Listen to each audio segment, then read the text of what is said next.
లూకాసు సువార్త 12వ అధ్యాయము 35వ వచనం చదువుతాం. మరొకసారి చూడండి. మీ నడుములు కట్టుకొని ఉండుడి, మీ దీపములు వెలుగుచుండనీయుడి. ఏమండి, మానవ జీవితంలో మనం ఈ లోకములో మనం చూస్తూ ఉన్నప్పుడు కొన్ని దీపాలు మన కంటికి కనిపిస్తాయి. ఆరిపోయే దీపాలు కొన్ని ఉంటే, మనం వెలిగిస్తే వెలిగే దీపాలు కొన్ని ఉంటే, ఎప్పటికీ ఆరిపోని దీపాలు కూడా కొన్ని ఉంటాయి. అయితే బైబిల్ దేవుడు ఈ వాక్య గ్రంథములో ఏమని సెలవిస్తూ ఉన్నారంటే, మీ దీపములు వెలుగుచుండనీయుడి. దేవుడు మన దీపమును వెలిగించి ఉన్నాడు. అది ఏ దీపమో నేను మీకు తెలియజేస్తాను. బైబిల్లో ఏ దీపము అని మనం ఆలోచించగా, ఇప్పుడు చూడండి, సామెతల గ్రంథములో 20వ అధ్యాయం, సామెతల గ్రంథం 20వ అధ్యాయములో సొలొమోను భక్తుడు ఆ దీపం ఏంటో చెబుతున్నాడు. అవండి 20వ అధ్యాయములో 27వ వచనములో మనం చూచినప్పుడు, నరుని ఆత్మ యెహోవా పెట్టిన దీపం అన్నాడు. నరుని ఆత్మ యెహోవా పెట్టిన దీపం అన్నాడు. ఇప్పుడు చెప్పండి, మీ దీపములను వెలుగుచుండనీయుడి అనే మాటకు అర్థం ఏమిటంటే, మీ ఆత్మను వెలుగుచుండనీయుడి అని చెబుతున్నాడు. ఏమండి, నరుని ఆత్మ యెహోవా పెట్టిన దీపం. ప్రతి నరునిలో ఒక దీపం ఉంది. ఆ దీపం పేరేమిటంటే ఆత్మ అని చెబుతున్నాడు. ఏం పేరంట? ఆత్మ. ఇప్పుడు ఈ ఆత్మ అనేటువంటి దీపం వెలుగుచుండాలి, అది వెలుగుతూ ఉండాలి. అందుకనే మీ దీపములను మీరు వెలుగుచుండనీయుడి. ఎందుకు వెలుగుచుండనీయుడి అని చెప్తున్నాడు అంటే, ఆరిపోతున్నాయి దీపాలు. ఏమండి, ఈ దీపములు ఆరిపోతున్నాయి. ఆ దీపం పట్ల శ్రద్ధ కానీ, ఆ దీపం పట్ల ఏమండి ఇంట్రెస్ట్ కానీ, ఆ దీపాన్ని జాగ్రత్తగా కాపాడుకునే ఆలోచన కానీ ఏమాత్రం లేకుండా మనుషులు ఈ రోజున బ్రతుకుతూ ఉన్నారు. అందుకని చెబుతున్నాడు ఆయన, ప్రియులారా, మీరు మీ దీపములను వెలుగుచుండనీయుడి. Praise the Lord. అది ఏ దీపం అంటే అది ఆత్మదీపం. అది ఏ దీపం? అది ఆత్మదీపం. అది ఆత్మదీపం, ప్రభు వెలిగించిన ఆత్మదీపం. అది వెలుగుచూ ఉండాలి, వెలుగుచూ ఉండాలి, అది ఆరిపోకూడదు. ఎప్పుడు అది నిత్యము వెలుగుచూ ఉండాలని దేవుడు తన యొక్క వాక్యములు మనకు వెల్లడిపరుస్తూ ఉన్నాడు. వెలుగుచూ ఉండాలంటే బైబిల్ పరిభాషలో మనం అర్థం చేసుకోవాలి. మనకు అర్థం కావాలంటే అది ఆధ్యాత్మికంగా వర్ధిల్లుతూ ఉండాలి అని అర్థం. ఆత్మీయంగా దాన్ని మనం వర్ధిల్లాలి. ఆత్మలో మనము వర్ధిల్లుతూ ఉండాలి. ఏమండి, దేవునికి మరింత సమీపంగా మనం జీవిస్తూ ఉండగలగాలి. ఈ యావత్ ప్రపంచ పరిస్థితి మనం చూస్తున్నప్పుడు, యేసు రాక మన పోక ఎప్పుడో మనకు తెలియదు. ఆయన రాకడా మన పోకడా ఎప్పుడు జరుగుతుందో తెలియదు. చాలామంది ఆయన రాకముందే పోతున్నారు. మరి ఆయన వచ్చిన తర్వాత కూడా పోకపోతే పరిస్థితి ఏంటి? అందుకనే ఆయన రాక మన పోక ఎప్పుడో తెలియదు. కాబట్టి ప్రభు వెలిగించినటువంటి ఈ దీపాన్ని మనము జాగ్రత్తగా, అది ఆరిపోకుండా మనం కాపాడుకుంటే మనము ధన్యులం అని మనము చెప్పగలం. దేవునికి మహిమ కలుగును గాక.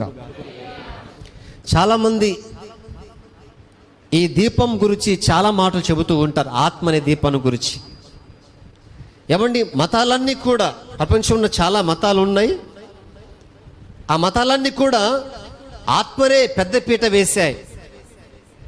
అందుకనే బైబిల్ దేవుడు కూడా, ఏమండి, యేసుక్రీస్తు ప్రభువారు కూడా ఈ లోకానికి వచ్చిన తర్వాత ఆయన చెప్పిన మాట ఏమిటో చెప్పనా మీకు? యోహాను సువార్త చూడండి ఒకసారి.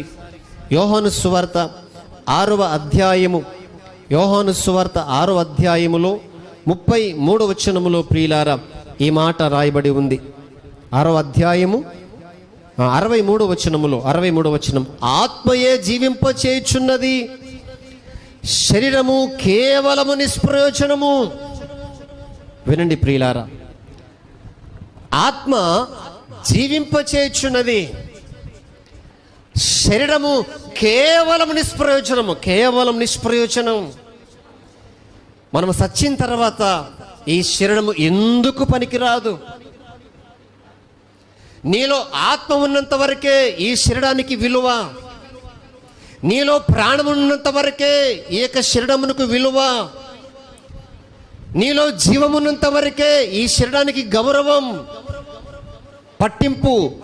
నీలో ఆత్మ ఎప్పుడైతే వెళ్ళిపోతుందో ఈ శరీరానికి ఎవరు కూడా దీన్ని పట్టించుకోరు. పట్టించుకుంటారా?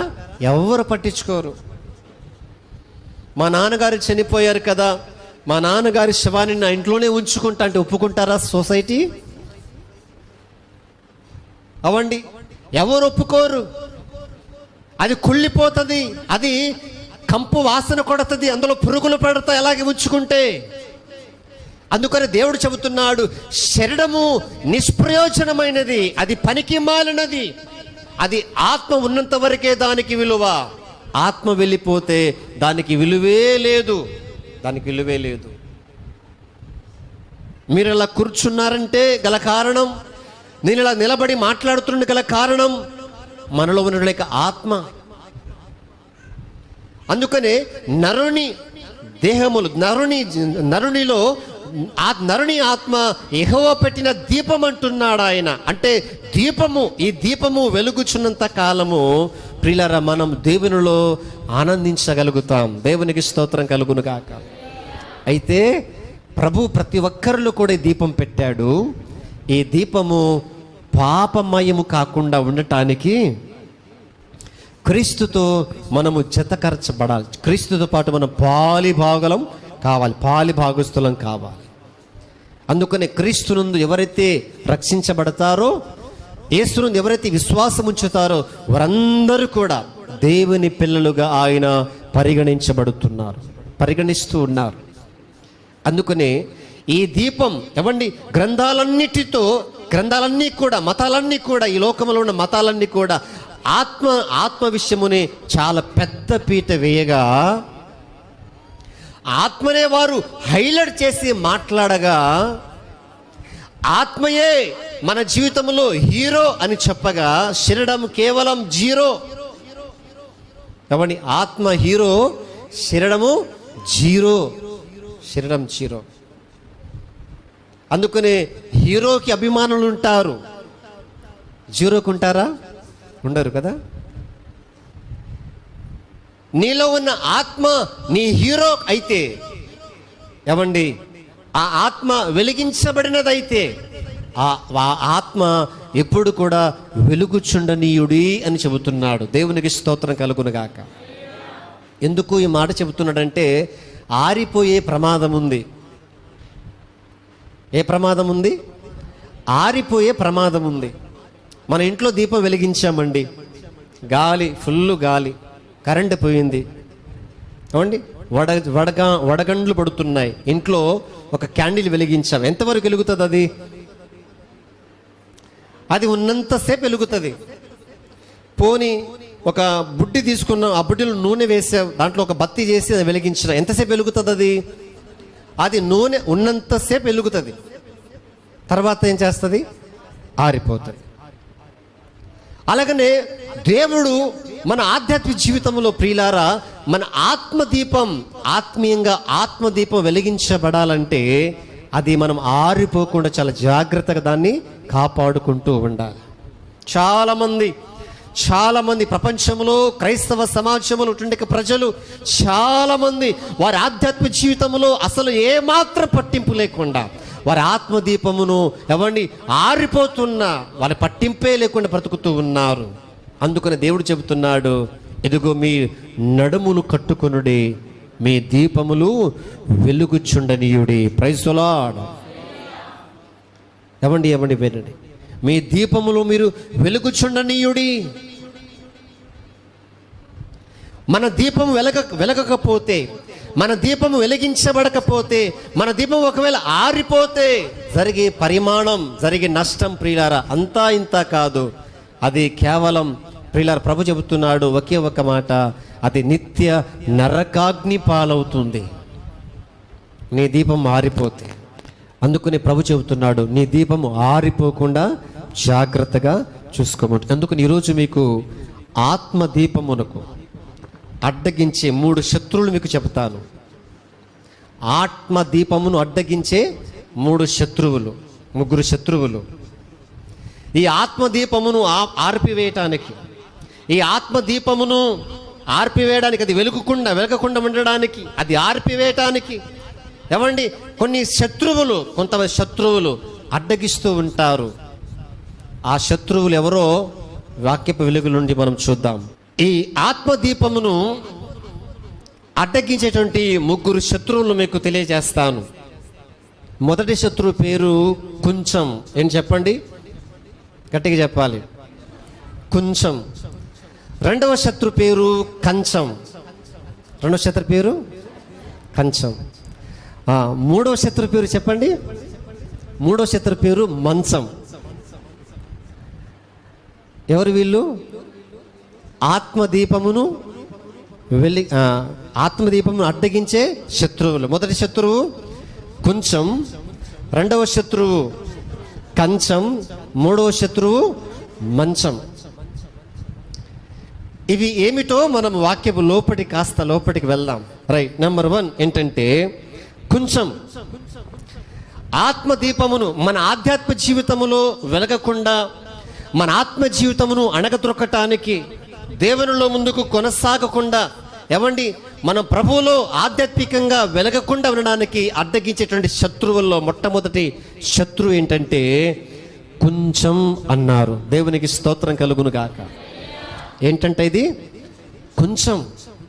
చూడండి వాక్యముల నుండి మత్తయి సువార్త 5వ అధ్యాయం, మత్తయి సువార్త 5వ అధ్యాయములో 15వ వచనమును నేను మీ కొరకు చదువుతూ ఉన్నాను. 5వ అధ్యాయము 15వ వచనం. మనుషులు 15వ వచనం, మనుషులు దీపము వెలిగించి కొంచెము క్రింద పెట్టరు గాని అది ఇంట ఉండు వారందరికీ వెలిగించుటకై దీపస్తంభం మీదనే పెట్టుదురు. Praise the lord. దేని మీద పెట్టారంట? కొంచెము కింద పెట్టరు, కొంచెము కింద పెట్టరు, దీపస్తంభము పైన పెడతారు. ఏమండి ఆత్మదీపమును వెలిగించి, ఆత్మదీపమును అడ్డగించేటువంటి శత్రువు ఎవరంటే ఈ కొంచెం. ఈ కొంచెం ఏమిటి? ఏమండి ఈ కొంచెం ఏంటి చెప్పండి? మన పూర్వ దినాలలో మనం ఆలోచిస్తే కొంచెముతో బాగా పని జరిగేది. ఏం చేస్తారు కొంచెముతో చెప్పండి? ఎన్ని కుంచెలు తీసుకున్నావమ్మా? ఎన్ని కుంచెలు? కుంచెలు లెక్కిస్తారు కదా, కొలత వేస్తారు. కొంచెం అంటే ఈ కొంచెం దేనికి సాదృశ్యంగా కనబడుతుందంటే ఇది వ్యాపారానికి, లేకపోతే సంపాదనకు, ఏమండి సంపాదనకు లేకపోతే పనికి సాదృశ్యంగా కనబడుతుంది కొంచెం. ఈ కొంచెము వ్యాపారస్తుల దగ్గర ఉంటుంది. ఏమండి ఈ కొంచెము దేని ఉపయోగిస్తారంటే డబ్బులు సంపాదించుకోవడానికి, గండించుకోవడానికి ఈ కొంచాన్ని వాడుతారు. ఈ రోజున ఈ కొంచెం ఏమండి ఏం చేస్తుంది అంటే మన ఆధ్యాత్మిక జీవితంలో ఏమండి మన ముందుకు వెళ్లకుండా మన ఆత్మ జీవితాన్ని భ్రష్టు పట్టిస్తుంది, లేకపోతే దిగజారుస్తుంది అనేది మనం ఇక్కడ అర్థం చేసుకోవాలి. ఏమిటి అంటే ఏమండి ఈ రోజున దేవుని మందిరం కొరకు, దేవుని మందిరం విషయములో, దేవుని సన్నిధి విషయములో, దేవునితో సహవాసము చేసే విషయములో నిర్లక్ష్య వైఖరి ఏంటో చెప్పనా? వారి వ్యాపారాలు, వారి సంపాదన, ఏమండి వారి పనులు, వారి యొక్క వృత్తులు.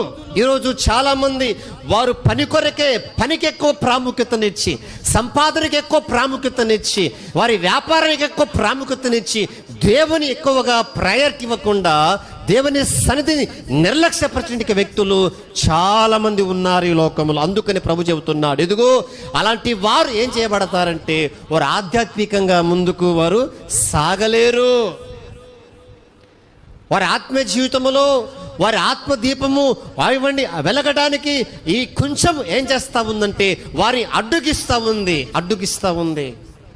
ఈరోజు ప్రార్థనకి వెళ్దాం అని చెప్పేసరికి ఏమండి ఏదో ఒకటి మనకు పని వచ్చి పడుతుంది, లేకపోతే ఏదో ఒక మనకు ఒక వార్త వస్తుంది, ఈరోజు పనికి వస్తే 2,000 రూపాయలు ఇస్తానంట, వెళ్ళిపోదామా? ఇది ఒక కొంచెం, ఇది వ్యాపారంతో కూడిన పని.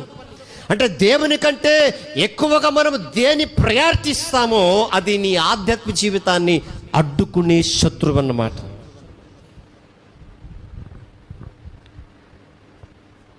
బైబిల్ దేవుడు చెబుతున్నాడు, 6 దినాలు కష్టపడి 7వ దినం నా మందిరములో నువ్వు కనబడు. సంపాదించుకోవటానికి, డబ్బులు గండించుకోవడానికి, పని చేసుకోవటానికి, వ్యాపారం చేసుకోవటానికి ఏమండి 6 దినములు దేవుడు మనకు సమయం ఇచ్చాడు. 6 దినాలు, ఒక్కరోజు అందులో 2 అవర్స్, ఒక 2.5 గంటలు నువ్వు నా సన్నిధిలో కనబడు అంటే దేవుడు అవండి మాట వెనక, దేవుని మాట వెనక ఈనాడు ప్రజలు ఏమండి ఆధ్యాత్మికమైన ప్రజలు, బయట ఉన్న వారి కొరకు నేను మాట్లాడటం లేదు, సంఘము లోపల ఉంటుండే వారు దేవుని విశ్వాసములో కొనసాగుతున్న బిడ్డలు వారి ఆధ్యాత్మిక జీవితంలో ఎలా ముందుకు వెళ్ళగలరు చెప్పండి? వారి ఆత్మదీపం ఎలా వెలిగించబడుతుంది చెప్పండి? దేవుడేమో నీ ఆత్మదీపం వెలుగుచుండనీయుడి, అది ఆరిపోకుండా చూసుకొనని దేవుని వాక్యము మనకు బోధ చేస్తూ ఉంటే ఏమండి ఈ రోజున మనము ఆధ్యాత్మికంగా ఏమాత్రం పట్టింపు లేకుండా దేవుని సన్నిధికి మనము రాక ఏమండి ఈ రోజుల్లో లోకపు పాటల్లో, లోకపు ఊటల్లో పడిపోయి, వ్యాపారంలో సంపాదన పడిపోయి దేవుణ్ణి నిర్లక్ష్య చేసేటందుక వైఖరికి స్థితికి రాగలుగుతున్నాడు ఈనాడు మనిషి.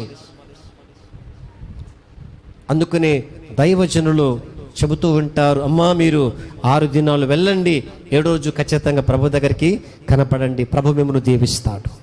దేవునికి స్తోత్రం కలుగును గాక. హల్లెలూయా. ఒక వ్యక్తిని అడుగుతున్నాడు దైవజనుడు, బ్రదర్ చర్చికి రావచ్చు కదా, ఆదివారం ఒక 2 గంటలు, ఒక 3 గంటలు అలా ప్రభుతో సహవాసం చేయొచ్చు కదా. లేదు బ్రదర్, అస్సలు నాకు టైమే లేదు, నాకు బిజీ. ఎంతంత బిజీ? ఇది కొంచెం. ఏంటిది చెప్పండి, ఏంటిది కొంచెం?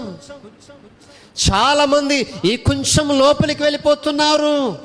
ఏమండి డబ్బు ఖండించుకోవడానికి, సంపాదించుకోవడానికి దేవుణ్ణి నిర్లక్ష్యపరిచి ఏమండి ఈ లోకములో బిజీ అయిపోతున్నారు. బిజీ. నువ్వెంత బిజీ అయిపోతావో నీ జీవితం అంత గజిబిజీ అయిపోతుంది. దేవునితో సహవాసం లేకపోతే, దేవుని సన్నిధి నీకు లేకపోతే, పరిశుద్ధుల సహవాసం లేకపోతే, దైవజనుడితో సహవాసం లేకపోతే, కొంచెమును పట్టుకొని వేలాడుతూ బతుకుతున్నట్టే నీ జీవితం గజిబిజి అయిపోతుంది. ఈ వ్యక్తి చనిపోయి వెళ్ళాడంట పరలోకానికి. దేవదూత అందరినీ అక్కడ పంపిస్తా ఉంది గేటు లోపలికి. పాస్టర్ గారు ఎన్నిసార్లు అడిగినా బిజీ అన్నాడు కదా. అక్కడ దేవదూత దగ్గరికి వెళ్ళి పేర్లు చూస్తూ ఉందంట. ఇతని పేరు చూస్తావా, ఇతని పేరు అస్సలు కనబడటం లేదంట. ఏమ్మా దేవదూత నా పేరు లేదా అంటే, లేదు నీ పేరు. అదేంటి, నేను ఎంత కానుకిస్తానో తెలుసా, నేను ఎంత సహాయం చేస్తానో తెలుసా, నేను పుట్టుకతో క్రైస్తవం, నా పేరు లేకపోవడం ఏంటి? చాలాసార్లు రాద్దాం అనుకున్నా కానీ నేను కూడా బిజీ అయిపోయినా అన్నదంట దేవదూత. ఏమైపోయినా? నేను కూడా బిజీ అయిపోయినా.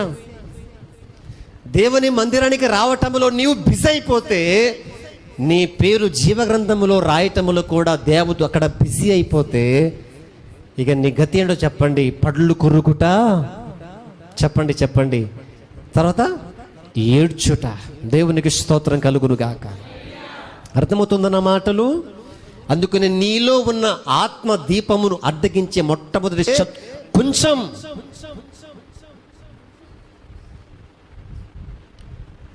ఇది వ్యాపారాలకు, ఇది పని మీద మనస్సు పెట్టుకొని దేవుని మీద మనస్సు లేక సంపాదన మీద మనసు పెట్టుకుని బతికితే ప్రియులారా, ఈరోజు దేవునికి నీవు సంతోషపరచలేవు అనే విషయాన్ని మనం ఇక్కడ గుర్తుంచుకుందాం. దేవునికి స్తోత్రం కలుగును గాక. ఇక్కడ ఒక మాట గుర్తించాలి, దేవుడు పనికి అడ్డు రావటం కాదు. దేవుడు నీ పనికి ఎప్పుడు అడ్డు చేయడు, చేసుకోవద్దని ఎప్పుడు చెప్పడు. కానీ దేవుని పనికి నీ అడ్డు రాకూడదు.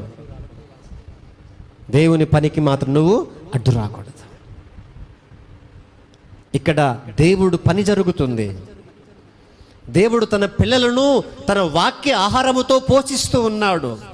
నీలో ఉన్న ఆత్మ బలహీన పడితే బలపరచటానికి, నీవు ఆరిపోయే స్థితిలో ఉంటే నిన్ను ఆరిపోకుండా జాగ్రత్త పడడానికి దేవుడు ఇక్కడ పని చేస్తా ఉంటే, నీ పని కొరకు దేవుని పనిని పాడు చేస్తావే. కొంచెం కింద ఈనాడు క్రైస్తవులు చాలామంది దొర్లుతూ పోతూ ఉన్నారు. వాక్యం ఇచ్చిన సోదరి సహోదరుడా, నీ ఆత్మదీపమును అడ్డగింటే శత్రువు ఈ కొంచెం నీ జీవితంలో తాండవం చేస్తా ఉందేమో, లేక నీ బ్రతుకులో ఒక పెద్ద పీట వేసుకుని కూర్చుందేమో ఆలోచించు. దేవుని కంటే మరి ఎక్కువగా దేని ప్రయాటిస్తున్నావో నీకు నేవి ఆలోచించవలసిందిగా నేను దైవ సేవకునికి నేను మీకు తెలియపరుస్తూ ఉన్నాను. ఏమండి, బ్రతకటానికి దేవుడు పనినిచ్చాడు. ఇచ్చాడా లేదా? ఇచ్చాడు. కానీ పనినే దేవునిగా చేసుకోమని కాదు. చాలామంది అంటారు పనే దైవం, పనే దైవం. పని చేసుకోవడానికి నువ్వు ఉండాలి. అసలు ఉండాలా? అరే, ఆటో నడపడానికి నువ్వు ఉండాలి కదా. నడపడానికి నువ్వు నడపకపోతే ఆటో ఉంటే ఏం ప్రయోజనం? పనే దైవం. కాబట్టి 6 దినాలు చేసుకో.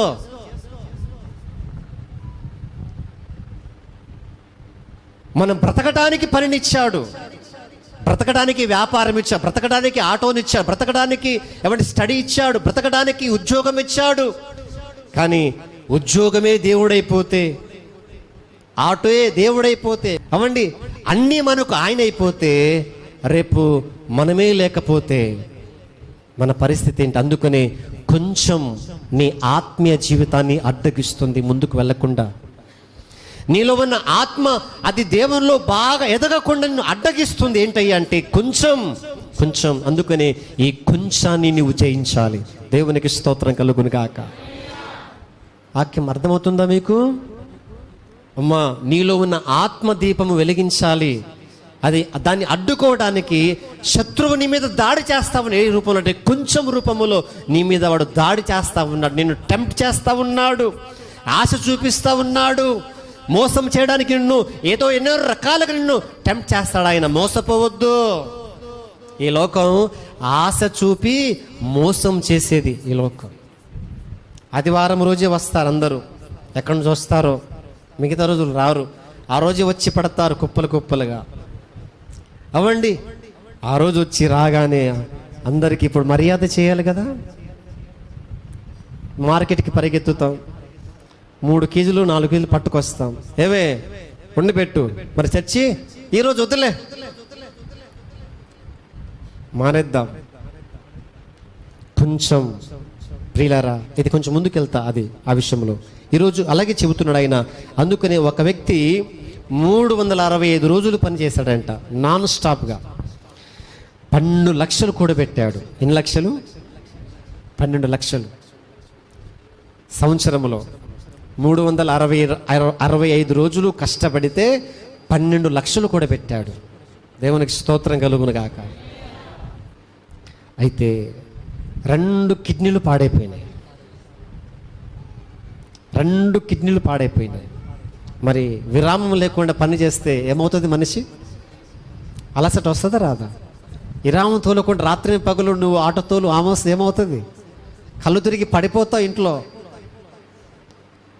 రాత్రి పగలు కష్టపడ్డాడు, 12 లక్షలు కూడబెట్టాడు, కిడ్నీ 2 పాడైపోయినాయి. ఉన్నదంతా ఏంటి 12 లక్షలు మొత్తం దారపోసాడు. అయినా డబ్బులు సరిపోలే. ఇంకా 4 లక్షలు అప్పైపోయాడు. దేవునికి స్తోత్రం. ఏం మిగిలింది? అప్పు మిగిలింది 4 లక్షలు. ఈ 12 లక్షలు పోగా 4 లక్షలు అప్పు మిగిలింది, పని పని అని పరిగెత్తావే, కొంచెం కొంచెం అని.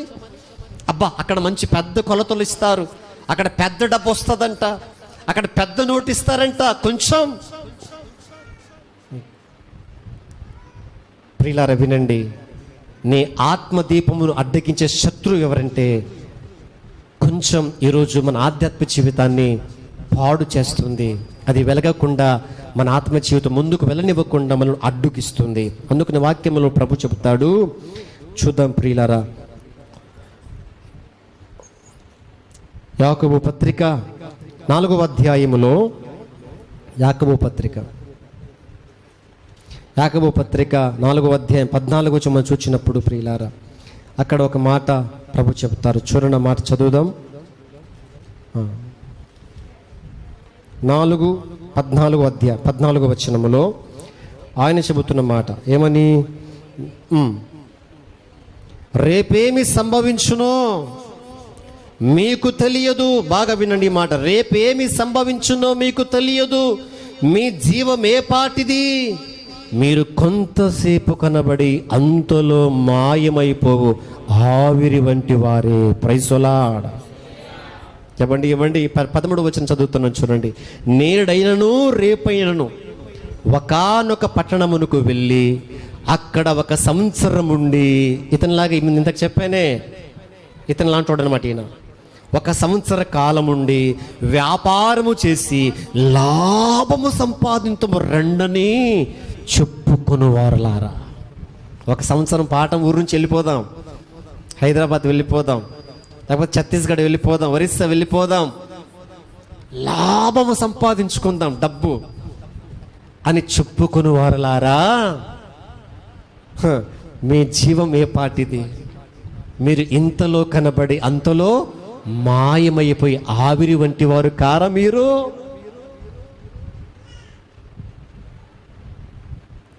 అందుకనే దేవుని విషయంలో మన ఆధ్యాత్మిక జీవితంలో ప్రియులారా, మనం అడ్డగించే శత్రువులు మనము ఎదిరించి మరి ప్రభు కొరకు బ్రతకటానికి మనం ఇష్టపడాలి. దేవునికి స్తోత్రం కలుగును గాక. బైబిల్ గ్రంథంలో ధనవంతుడున్నాడు, తను ఎప్పుడు కూడా తన శరణము కొరకే ఆలోచించాడే కానీ తన ఆత్మ విషయంలో ఎప్పుడు కూడా ఆలోచించలేదు. అది ఆరిపోయిందా, అది ముద్దు బారిపోయిందా, అసలు అది ఉన్నదా, సచ్చిందా, బతికిందా, ఎప్పుడు చూడలేదు. ఎప్పుడు తాగుడు, తినుడు, లాగుడు, మొత్తం అన్నదే చేశాడు. చివరికి చచ్చిపోయాడు. ఎక్కడ కళ్ళు తెరిచాడు చెప్పండి? నరకములో కళ్ళు తెరిచాడు. దేవునికి స్తోత్రం. అందుకని నీ ఆత్మదీపమును అడ్డగించే శత్రు ఎవరంటే కొంచెం. ఈ కొంచాన్ని నీవు జయించాలి. అర్థమవుతుందా? నీ పనులన్నీ పక్కన పెట్టి ఆదివారం రాగానే ప్రభు కొరకు నువ్వు ప్రార్థిస్తే నీ పని దీవించబడుతుంది. దేవునికి స్తోత్రం చెప్పండి. నీ ఉద్యోగం దీవించబడుతుంది, నీ వ్యాపారం దీవించబడుతుంది. ఏమండి, రోజు చేసే కిరాయి కంటే మంచి కిరాయి నీకు దొరుకుతుంది. అర్థమవుతుందా?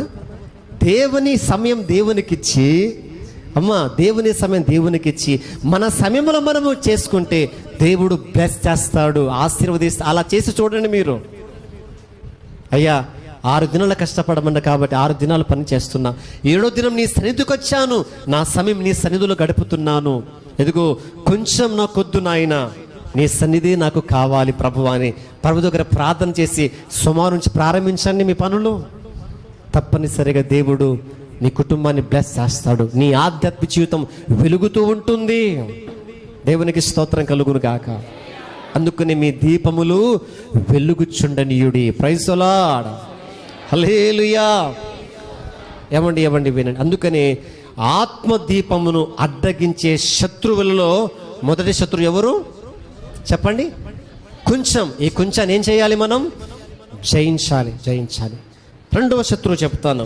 ఆత్మదీపమును అడ్డగించేటువంటి రెండవ శత్రువు ఎవరంటే చెప్పండి గట్టిగా? కంచం. కంచం అంటే తినే పాత్ర. ఏ పాత్రమ్మా? తినే పాత్ర కంచం. ఎన్ని కంచాలు తింటారు మీరు?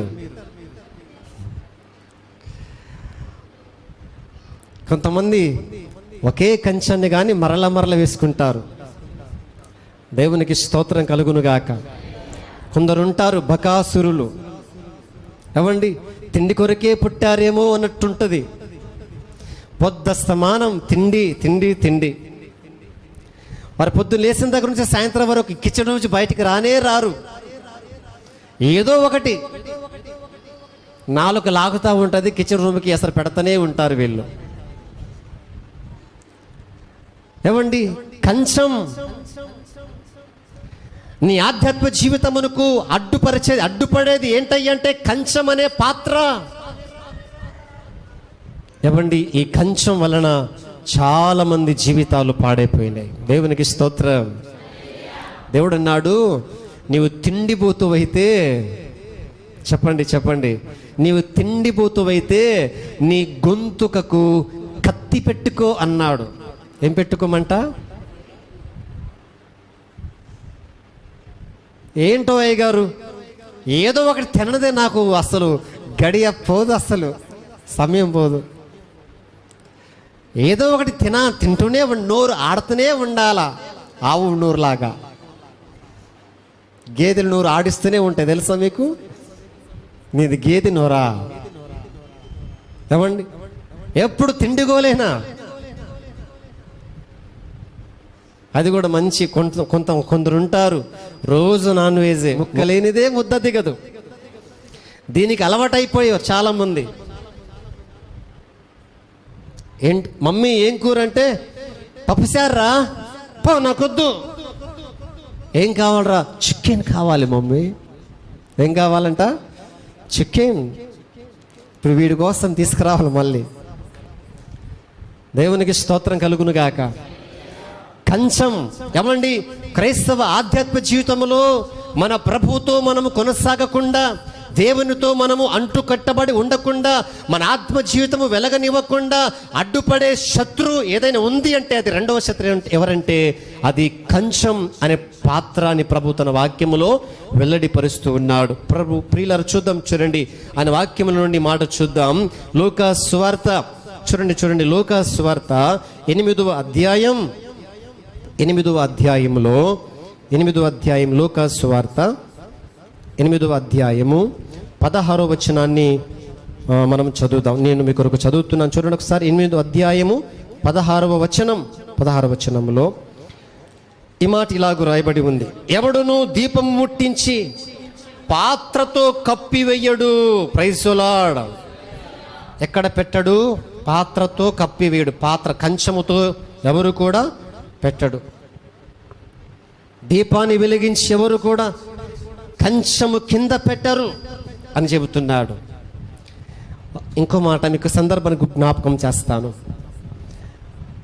బైబిల్లో బేతేలు అని ఒక ఊరుంది, బేతనియా అని ఊరుంది. ఏ ఊరు చెప్పండి? బేతనియా. అందరు చెప్పాలి గట్టిగా. ఏ ఊరు అది? బేతనియా. బేతనియాలో 3 ఉంటారు, అంటే చాలామంది ఉంటారు అనుకోండి. అందులో 3 చాలా పేరుగాంచిన వారు. ఎవరు వాళ్ళు? మార్తా, మరియమ్మలు, తర్వాత లాజరు. మార్తా, మరియమ్మలు, లాజరు. వీళ్ళు 3 నివాసం చేస్తారు. బేతనియలో యేసుక్రీస్తు వెళ్ళిన ప్రతిసారి వీళ్ళ ఇంటికి తప్పకుండా వెళతాడు. ఎవరింటికి?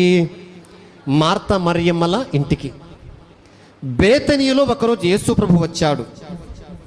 ఆయన వచ్చి చాలా రోజులైపోయింది. బోధకుడు వస్తున్నాడని చెప్పి మార్తమ్మ ఏం చేసిందంటే కిచెన్ రూమ్లోకి వెళ్ళిపోయింది.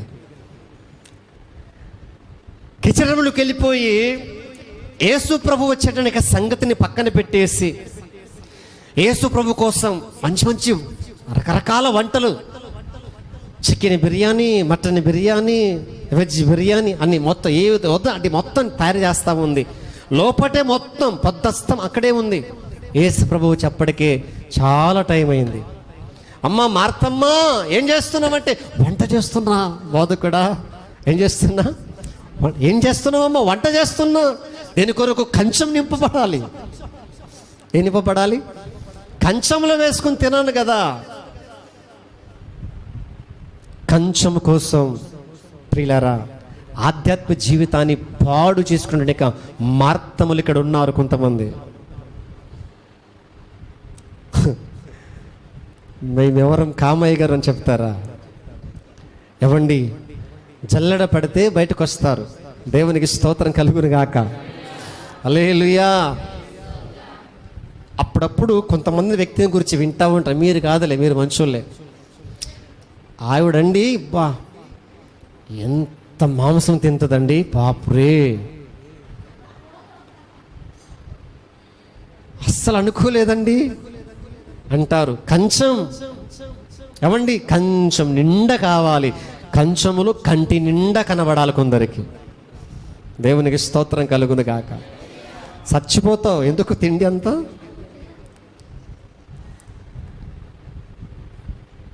ఎందుకు చెప్తాను తెలుసా? కంచం నీ ఆత్మ జీవితాన్ని పాడు చేస్తుంది. ఇంకో మాట చెప్పనా?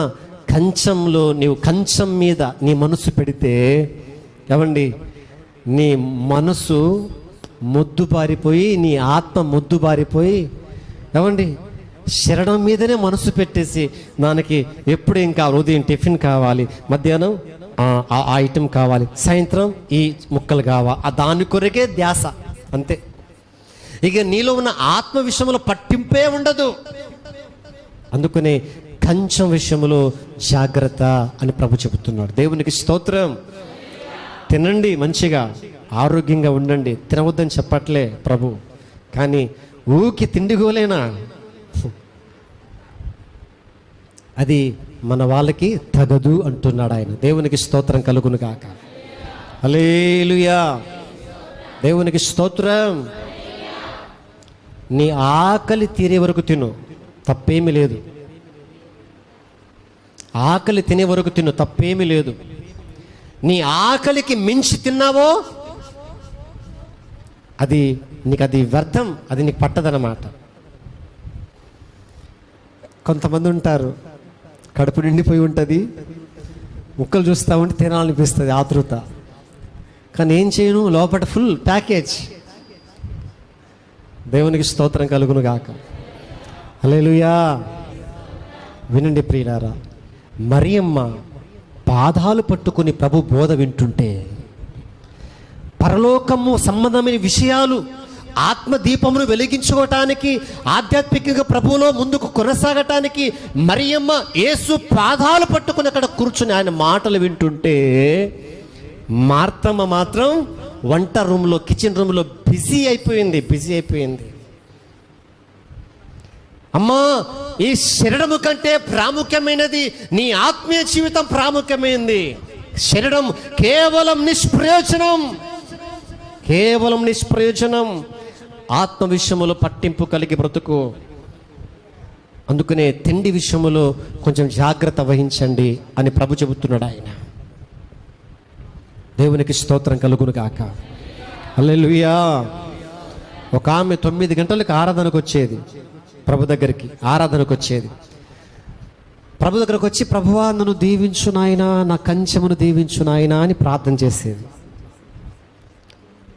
తప్పేమి లేదులే, కంచం నిండలేదు. మరి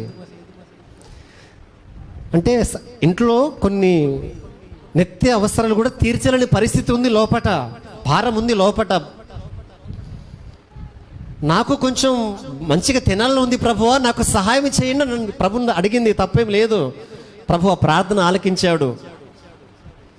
ఆలకించి ఒక గేదె ఇచ్చాడు. ఏమిచ్చాడు? ఒక గేదెనిచ్చాడు.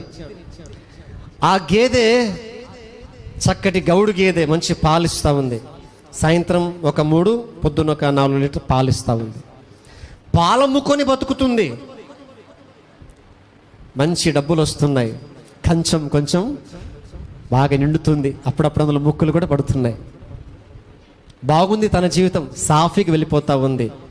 కొన్ని డబ్బులు వచ్చినాయి, ఆలోచన వచ్చింది, ఒక గేదె కదా, ఇంకో గేదె కొనుక్కుందాం అని చెప్పి ఇంకో గేదె కొనుక్కుంది.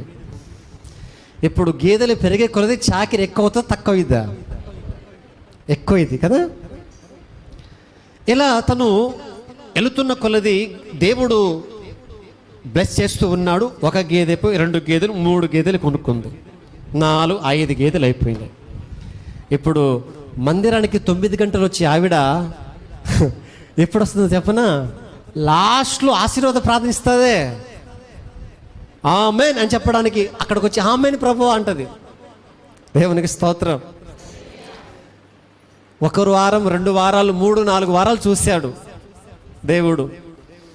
దేవుడు దీవిస్తే ఏమండి ఎంత చక్కగా ప్రభుని ఆరాధించాలి ముందుకొచ్చి. అవండి ఈవిడ దేవుడు దీవిస్తే కంచమంతా మొత్తం నిండిపోయింది, బాగా వ్యాపారంలో పడిపోయింది. ఇప్పుడు ప్రభు కంటే ఇదే ప్రాముఖ్యం అనుకుంది, నెగ్లెక్ట్ చేసింది, నిర్లక్ష్యపరిచింది. ప్రియులారా, తను అలాగ ఉండేసరికి ఈ 5 గేదెలకు జబ్బు వచ్చి సచ్చినాయి. దేవునికి స్తోత్రం. ఏమొచ్చి సచ్చినాయి? జబ్బు వచ్చి సచ్చినాయి. ఇప్పుడు చూడు, సచ్చినట్టుగా ఎన్ని గంటలకు వస్తుంది ఇప్పుడు? 9 గంటలకి వచ్చి బోర్ ఏడుస్తూ ఉంది. అయ్యే బాబోయ్, ఈ 5 గేదెలంటే ఒక్కొక్క గేదె 50-60 వేలు ఉంటుంది. గుండెలు బాదుకుంటూ ఏడుస్తూ ఉంది. అప్పుడు ప్రభు చెబుతున్నాడంట, నువ్వు అడిగినావు, నేను ఇచ్చిన. నువ్వు నాకు ఇవ్వవలసింది ఇవ్వకపోతే, నాకంటే ఎక్కువగా నువ్వు ప్రయారిటీ ప్రభువుకు ఇవ్వకపోతే, నీ కొంచెం వైపు, నీ కంచం వైపు చూసుకుంటూ బ్రతికితే, నీలో ఉన్న ఆత్మ ఆరిపోతూ ఉంటే నిన్ను సరి చేయడానికి ఇదిగో నేను ఇలా చేశాను. తిన్నగా ఉంటావా సరే, లేకపోతే నువ్వు అధోగతి పాలైపోతావు అని ప్రభు చెప్పాడంట. దేవునికి స్తోత్రం కలుగును కాక. హల్లెలూయా. కొన్ని పర్యాయములు ప్రభు మనల్ని బలపరుస్తాడు. ఆయన కొన్నిసార్లు మన ప్రార్థన జీవితం ఏమంటే మన ప్రభులో కొనసాగటానికి, ప్రభును ఆరాధించటానికి, ప్రభును గణపరచటానికి కొంత సమయం మనకిస్తే, ఏకాంత సమయం మనకి ఇస్తాడు. ఎవరు లేని సమయం. భర్త పనికి వెళ్ళిపోతాడు, పిల్లలు స్కూల్కి వెళ్ళిపోతారు, ఇంట్లో పనులన్నీ అయిపోతాయి, ఒంటరిగా ఒక్కదానే ఉంటా, ఏం పనులు లేదు కాబట్టి ఏకాంత సమయం అది నీ ప్రభుకిస్తే అది ప్రభుకి మహిమ. దేవునికి స్తోత్రం కలుగును కాక. ఏం పని ఉంటుంది ఇప్పుడు? వంట అయిపోయింది, పిల్లలు వెళ్ళిపోయారు, భర్త వెళ్ళిపోయాడు, నువ్వు ఇంటిగానే ఉంటావు. మన వాళ్ళు ఏం చేస్తారు చెప్పనా? ఏం చేస్తారు వీళ్ళు? ఇంటి దగ్గర ఉండి ఇంట్లో తను తిన్నగా ఉండకుండా ఆ ఇంటి ఆవిడని ఈమెటి పిలిపించుకొని మంచి మీటింగ్ ఒకటి ఏర్పాటు చేస్తారు వీళ్ళు. దేవునికి స్తోత్రం కలుగును గాక. హల్లెలూయా. ఏం చేస్తారంటే వీళ్ళు మీటింగ్ ఏర్పాటు చేసుకుంటారంట. అందుకని చాలామంది ప్రజలు దేవునిలో ఎదగకుండా బతకకుండా ఉండగల కారణం ఏంటంటే వీరు కొంచెం లేకపోతే కంచమునకు ఎక్కువ ప్రయాటిస్తూ ఉన్నారు, అలాగ బ్రతుకుతూ ఉన్నారు దేవుడు వీరి ఆత్మ జీవితంలో. అందుకని దేవుడు చెబుతున్న మరొక మాట చూద్దాం, చూడండి. 116వ కీర్తన 13వ వచనం చూద్దాం. 13వ వచనం. రక్షణ పాత్రను చేతపుచ్చుకుని యెహోవా నామమును ప్రార్థన చేసేదను. దేవునికి స్తోత్రం కలుగును గాక. హల్లెలూయా. దేవునికి స్తోత్రం కలుగును గాక. ఎవండి వినండి. రక్షణ పాత్రను చేతపుచ్చుకొని దేవుని సన్నిధిలో ప్రార్థించేటువంటి అనుభవం కావాలి. ఈ అనుభవం మనల్ని ఏం చేస్తుందంటే ఆధ్యాత్మికంగా ప్రభు వైపు మనకు నడిపిస్తుంది. అంత మాత్రమే కాదు, దేవుని కొరకు బ్రతకటానికి ప్రభు గొప్ప కార్యాలను జరిగిస్తుంది. అందుకని బుద్ధిగల స్త్రీ ఏం చేస్తుందంటే తన ప్రార్థనలో గడిపి తన కుటుంబాన్ని కట్టుకుంటుంది. బుద్ధిగల స్త్రీ. అది బుద్ధి లేని స్త్రీ అయితే ఏం చేస్తుంది చెప్పండి? ఓ భక్తుడు ఇలా అన్నాడు, బుద్ధిగల స్త్రీ ప్రార్థనలో గడిపి తన కుటుంబాన్ని కట్టుకుంటుంది. బుద్ధి లేని స్త్రీ ఏం చేస్తుందంటే టీవీ సీరియల్స్ చూస్తూ తన జీవితాన్ని, తన కుటుంబాన్ని నాశనం చేసుకుంటుందంట. ఇది మన వరకు మనం ఆలోచించినప్పుడు ప్రియులారా, మనం ఏమై ఉన్నాం? మన ఆధ్యాత్మిక జీవితంలో ముందుకు కొనసాగుతున్నామా? నీ ఆత్మదీపం వెలుగుతుందా, ఆరిపోతుందా? అది అడ్డగించబడే శత్రు ఎవరో దాన్ని గ్రహించగలుగుతున్నావా నీవు? అందుకని ఆత్మదీపమును అడ్డగించే శత్రువుల్లో 2వ శత్రువు ఎవరంటే కంచం. కాబట్టి ఈ విషయంలో మనం చాలా జాగ్రత్తగా ఉండి ప్రభు కొరకు బ్రతకడానికి ప్రయత్నము చేద్దాం. 3వ శత్రువు చూద్దాం. 3వ శత్రువు ఎవరంటే మంచం. ఏం చెప్పండి? మొదటి శత్రువు కొంచెం, 2వ శత్రువు కంచం. మూడవ శత్రువు మంచం. మంచం అంటే ఏంటి అర్థం? చెప్పండి, అర్థం చెప్పండి. మంచం అంటే సుఖం కదా. మంచం అంటే మంచం ఎందుకు పడుకుంటాం? కొంచెం విశ్రాంతి కొరకు, అమ్మయ్యా కొంచెం రెస్ట్, సుఖం. మంచం ఇంకా దేనికి? బద్ధకానికి శత్రువు. బద్ధకానికి, సోమరిపోతుకి. కొంతమంది అక్కడి నుంచి లేవరు, అస్సలు మంచం మీదే ఉంటారు. మంచాన్ని పట్టుకుంటే అసలు వదలరు. అరే అక్కడికి వెళ్ళరా, కొట్ట దగ్గరికి వెళ్ళరారంటే, లేదు మమ్మీ నేను ఇక్కడే మంచం మీద ఉంటా, ఇక్కడే ఉంటా. మంచం. దేవునికి స్తోత్రం కలుగును గాక. హల్లెలూయా. ఏమండి, ఈ మంచం మన జీవితంలో మన ఆధ్యాత్మిక జీవితాన్ని పాడు చేస్తూ ఉంది. బద్ధకం. మంచం అంటే అర్థం బద్ధకం, సోమరితనం. సుఖానికి అలవాటు పడిపోయేవారం, కష్టపడకుండా అంత ఈజీగా అయిపోవాలి.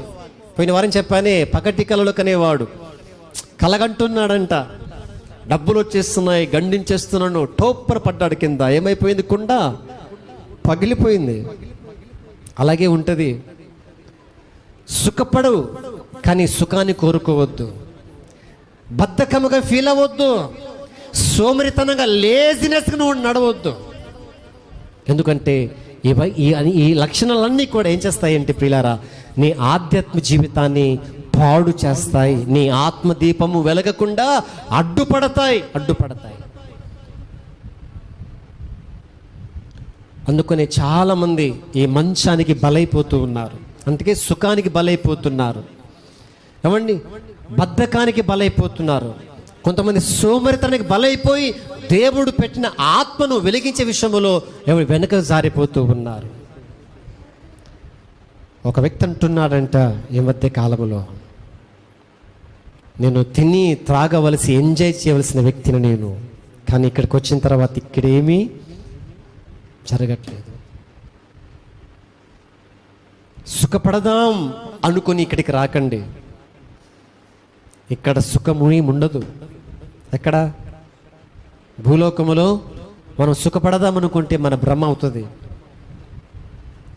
కానీ నిత్యత్వములో మనకు సుఖం ప్రభుత్వ విశ్రాంతి మనకిస్తాడు. దేవునికి స్తోత్రం కలుగును గాక.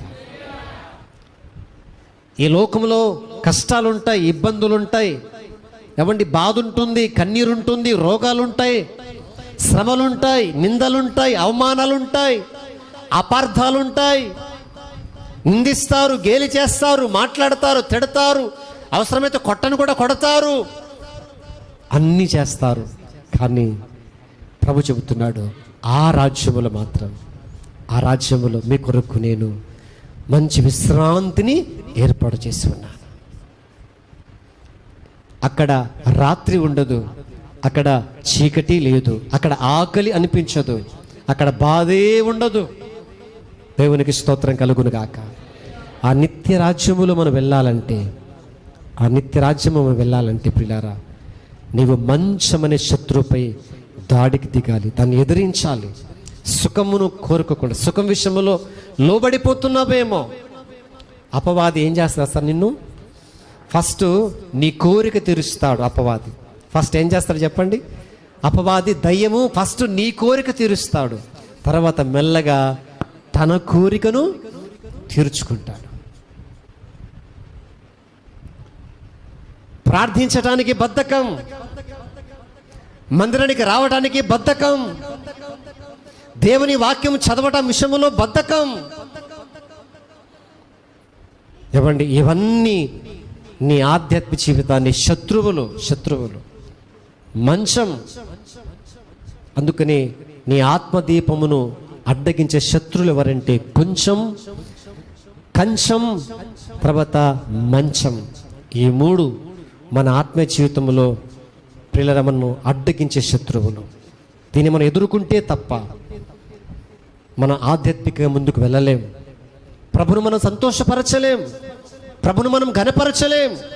అందుకు ఒక సోక్రటీస్ అన్నాడు, ఇలా అడుగుతున్న పని అవ్వండి, పని వ్యవసాయం పొలం ఫలితం రాకుంటే ఎలా అన్నాడు ఆయన. అంటే మనం పని చేస్తున్నప్పుడు, మనం ప్రార్థిస్తున్నప్పుడు ఫలితం రాకపోతే అప్పుడు దేవుని మనం ప్రశ్నించవచ్చు, దేవుని అడగవచ్చు.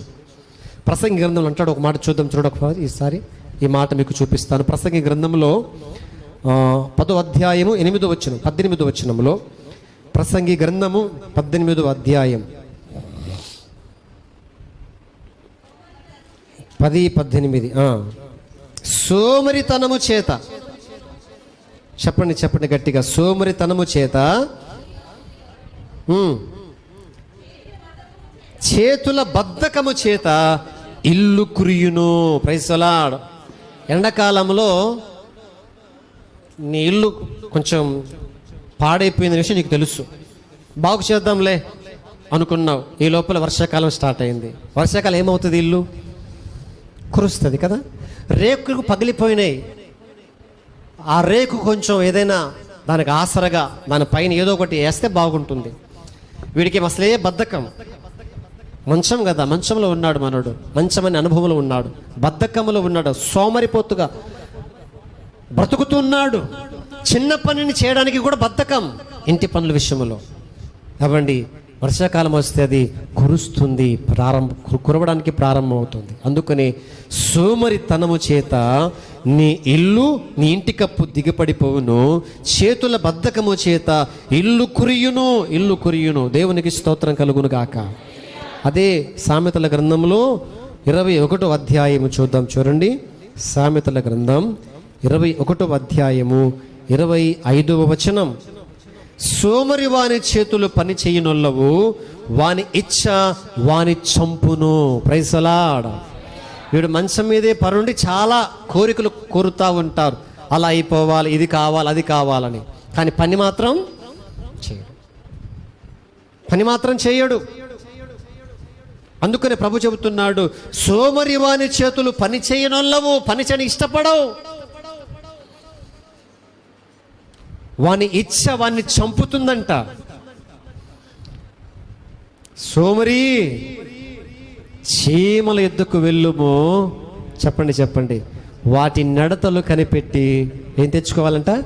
జ్ఞానము తెచ్చుకొనుము. Praise the Lord. ఏమండి, ఏం తెచ్చుకోవాలంట? జ్ఞానము తెచ్చుకోవాలి. ఈ మాట సామెతలలో అంటాడు ఆయన. ఈ వాక్యాన్ని చేతబుచ్చుకు ఇంట్లో ఒక వ్యక్తి ఉంటుంటే ఎప్పుడు సోంబేరి. కొంతమంది ఉంటారు సోంబేరి గాళ్ళు, వాళ్ళకి ఏం చెప్పినా తక్కువే. ఇంట్లో భారంగా ఉంటారు, భార్య సంపాదించి పెడతా కొన్ని కుటుంబాల్లో. కొంతమంది తల్లిదండ్రులు సంపాదించి పెడతారు, చెట్టు కిందన కొడుకు పని చేయడు, ఏం చేయడు, తిరుగుతూ ఉంటాడు గాలిలాగా. ఇలాంటి వాళ్ళు సోంబేరులు అన్నమాట. ఏమండి, ఇలాంటి వ్యక్తులు ఉంటారు. అలాంటి వ్యక్తి దగ్గరికి వెళ్ళి ఈ వ్యక్తి అన్నాడంట, అరే సోమరి, చీమలు ఎద్దుకు వెళ్ళరా. చీమలు ఎప్పుడు చూడు ఏం చేస్తాయి, అవి ఆహారం ముక్కరు ఏదో నోట్లో ఖర్చుకొని పోతూనే ఉంటాయి.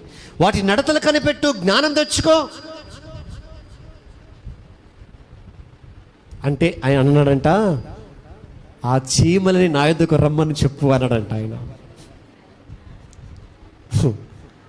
ఆ చీమలనే నా ఎద్దుకు రమ్మని చెప్పు అన్నాడంట. ఈయన సోమరి తాత. దేవునికి స్తోత్రం కలుగును గాక. ఇక అలాంటి వాళ్ళకి ఏం చెప్తామా? దేవునికి స్తోత్రం. కాబట్టి దేవుడు చెబుతున్న మాట ఏంటంటే, నీ ఆధ్యాత్మిక జీవితంలో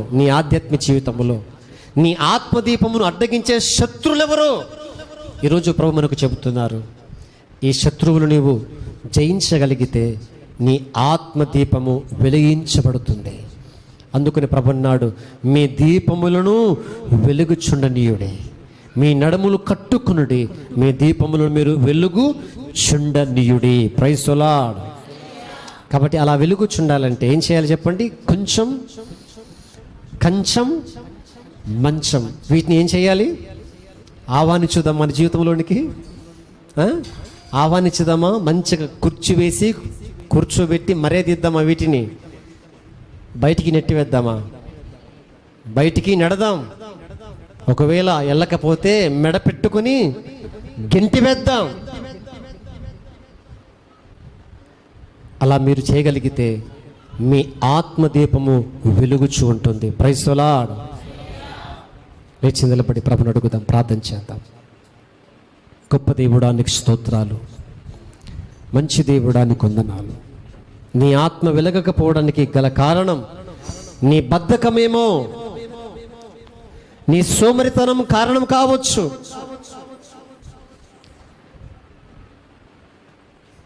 ఈ లోక ఆశలో పడిపోయి దేవుని పనుల విషయంలో, దేవుని సన్నిధి నిర్లక్ష్యాన్ని నీవు కనపరుస్తూ ఉండవచ్చేమో. ప్రియ దేవుని బిడ్డ, ఈరోజు ప్రభు నీతో చెబుతున్నాడు. ఆయన వాక్యం చెబుతున్న సత్యం ఒక్కసారి నీ మనస్సులో పెట్టుకో. మీ నడుములు కట్టుకొనుడి, మీ దీపమును వెలుగుచుండనీయుడి. మీ ఆత్మదీపం మీ ఆత్మదీపం అడ్డుగించేటువంటి శత్రువులు ఎవరో ప్రభు తన వాక్యం నుండి మనకు జ్ఞాపకము చేయగా, ఇదిగో ఈ కొంచెం అనగా పని సంపాదన విషయంలో పడిపోయి దేవుని నిర్లక్ష్య పెడుతూ బ్రతుకుతున్నావేమో. కంచం విషయంలో నీవు మత్తిలుతూ బ్రతుకుతున్నావేమో. ఇంటి పని మీద కంచం విషయంలో నువ్వు ఎక్కువ ప్రయారిటిస్తూ ప్రభు పనిని పాడు చేస్తున్నావేమో. ఆలోచించు ప్రియులారా. రక్షణ పాత్ర పట్టుకుని, నీ రక్షణ పాత్ర పట్టుకుని ప్రభు దగ్గరికి పరిగెత్తు. రక్షణ పాత్ర నీ జీవితంలో కనబడకపోతే ఉగ్రత పాత్రను చూస్తావు. దేవుని క్రోధపు పాత్ర నీ జీవితంలో నువ్వు చూస్తావు. ప్రభు చెబుతున్నాడు, నీ జీవితంలో ఆశీర్వచనపు పాత్ర ఉండాలి.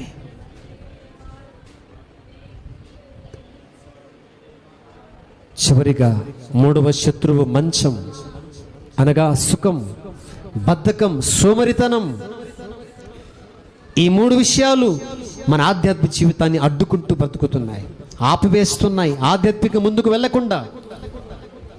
కనుక ప్రియ సోదరి సహోదరుడా, ఈ మధ్యాహ్న కాల సమయంలో ప్రభు నీతో మాట్లాడు చూడగా ఈ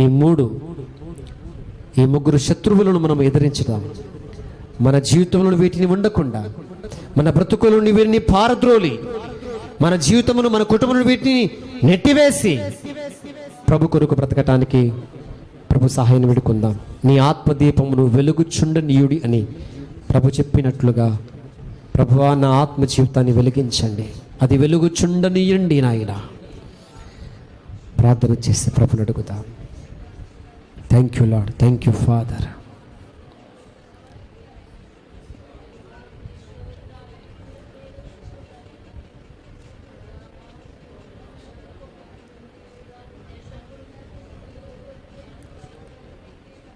దేవానికి స్తోత్రాలు.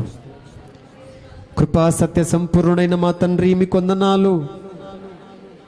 మీ కృపచేత మమ్మను బలపరచి దీవించండి. మీ నామానికి మహిమ తెచ్చుకొనండి.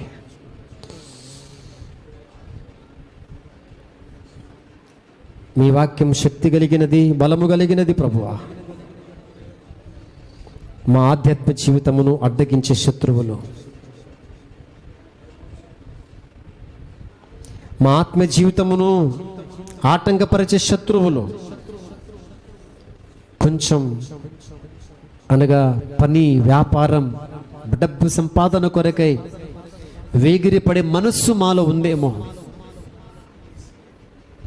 పని కొరకు పరిగెత్తుకుంటూ దేవుని ఆత్మను నిర్లక్ష్యపరిచే వైఖరి మాలో ఉందేమో. దాన్ని జయించే మనస్సు మాకు దయచేయండి. రెండవ శత్రువు కంచం అనే పాత్ర. ఇంటి పన్ను విషయములో, తిండి విషయములో, కంచం విషయములో మనస్సు కలిగి శరీర సుఖము కొరకు ఆలోచించుకుంటూ ఆత్మను నిర్లక్ష్యపరిచే వైఖరిలో ఉన్నావేమో. దయతో మమ్మను కనికరించు. మీ కృపాశ్రమ దగ్గరికి వస్తున్నాము నాయన. మీ కృప చేత మమ్మను బలపరచమని అడుగుచున్నాము ప్రభువా. దీవించండి, బలపరచండి. మూడవ శత్రువు మంచం. దేవా, సుఖం కొరకు ఈ లోకములో అపవాది మమ్మును నాయన మోసము చేస్తూ అపవాది ఉచ్చులో పడిపోయి ఈ లోక సుఖభోగముల వెంట పడుతూ వెళుతూ ఆధ్యాత్మికంగా మా జీవితమును పతనము చేసుకుంటున్నావేమో. బద్ధకముగా, సోమరి వారముగా జీవిస్తూ బ్రతుకుతున్నావేమో. అయ్యా, మా కుటుంబాలు,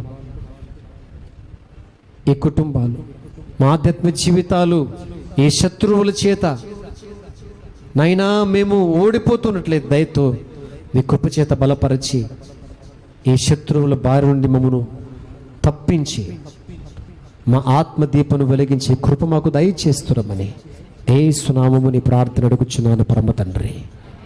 ఆమేన్.